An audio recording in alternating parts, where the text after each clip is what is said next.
We know that when half part of silicon crystal is doped with trivalent impurity and half part with pentavalent impurity, we get p-n junction diode.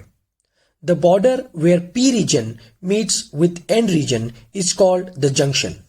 Thus, a p-n junction diode consists of one junction and two terminals. When the diode is forward biased, it behaves as a closed switch and current flows in the diode circuit.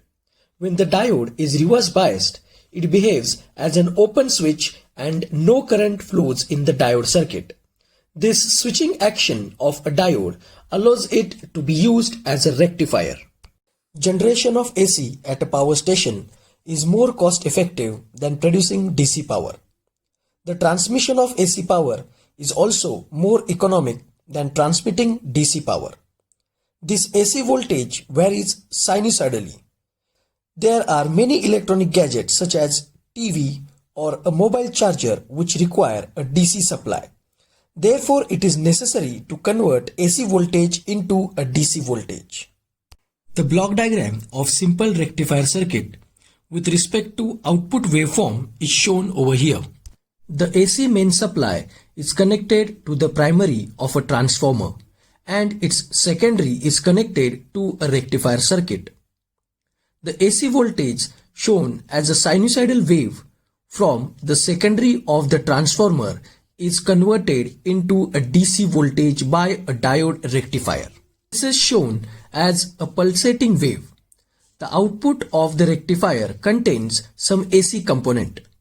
This AC component in the DC output of a rectifier is called ripple and is shown at the output of the rectifier. It is removed by using a filter circuit. The output of the filter circuit is almost a pure DC. The voltage regulator circuit shown after the filter restricts the output voltage to the desired value, and the output voltage at this stage is a pure DC. An AC voltage varies sinusoidally, that is, its value and direction changes in one cycle. A rectifier converts this bidirectional voltage or current into a unidirectional voltage or current. The conversion of AC voltage into a DC voltage is called rectification. An electronic circuit which rectifies AC voltage is called rectifier. There are two types of rectifier circuits: half-wave rectifier and full-wave rectifier. A simple half-wave rectifier circuit using only one diode is shown in this circuit. The secondary coil AB of a transformer is connected in series with a diode D and the load resistance RL. The use of transformer has two advantages. First, it allows us to step up or step down the AC input voltage as per the requirement of the circuit. And second, it isolates the rectifier circuit from the mains supply to reduce the risk of electric shock. The AC voltage across the secondary coil AB changes its polarities after every half cycle. When the positive half cycle begins, the voltage at the point A is at higher potential with respect to that at the point B. Therefore, the diode D is forward bias. It conducts and current flows through the circuit. When the negative half cycle begins, the potential at the point A is lower with respect to that at the point B, and the diode is reverse biased. Therefore, it does not conduct. No current passes through the circuit. Hence, the diode conducts only in the positive half cycles of the AC input. It blocks the current during the negative half cycles.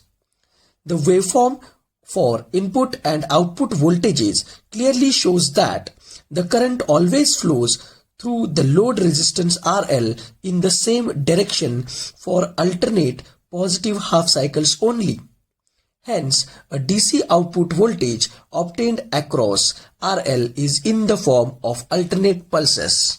As we have discussed, the output of a half-wave rectifier is available only in alternate positive half cycles of the AC input. All negative half cycles are lost and the efficiency of a half-wave rectifier is very poor. Therefore, a rectifier circuit using two diodes is more useful. In a full-wave rectifier, current flows through the load in the same direction during both the half cycles of AC input voltage. This is because the full-wave rectifier circuit consists of two diodes conducting alternately. The circuit consists of a center-tapped transformer and diodes D1 and D2. The diodes D1 and D2 are connected such that D1 conducts in the positive half cycle and D2 conducts in the negative half cycle of the input voltage. During the positive half cycle, the input voltage, the point A is at a higher potential than that of the point B, and the diode D1 conducts, and the current start flowing through the load resistance RL. During the negative half cycle of the input voltage, point B is at a higher potential than point A, and the diode D2 conducts. The current start flowing through the load resistance again. Thus, the current flowing through the load resistance is in the same direction during both the cycles. The input and output waveforms of a full wave rectifier shows that since the current flows through the load resistance RL for full cycle of the applied AC, it is called full wave rectifier. Now let us discuss advantages of full wave rectifier. Rectification takes place in both the cycles of the AC input. Efficiency of a full wave rectifier is higher than that of half wave rectifier. The ripple in a full wave rectifier is less than that in half wave rectifier. The output of a rectifier consists of a small fraction of an AC component along with the DC called the ripple. This ripple is undesirable and is responsible for the fluctuations in the rectifier output. The graph shows ripple in the output of a rectifier. The effectiveness of a rectifier depends upon the magnitude of the ripple component in its output. A smaller ripple means that the rectifier is more effective.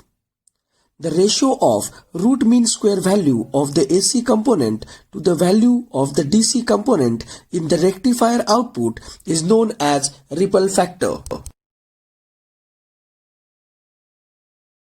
The output of a rectifier is in the form of pulses.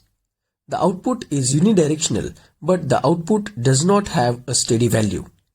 It keeps fluctuating due to the ripple component present in it. A filter circuit is used to remove the ripple from the output of a rectifier. A filter circuit is a circuit which removes the AC component or the ripple from a rectifier output and allows only the DC component. As shown in figure, the pulsating DC voltage of a rectifier output is applied across the capacitor. As the voltage across capacitor rises, capacitor gets charged and supplies current to the load resistance. At the end of quarter cycle, the capacitor gets charged to the peak voltage. Now, the rectifier voltage begins to decrease so that the capacitor starts discharging through the load resistance and the voltage across it begins to drop. Voltage across the load decreases only slightly because the next voltage peak recharges the capacitor immediately. This process is repeated again and again, and the output voltage waveform takes the form as shown in figure.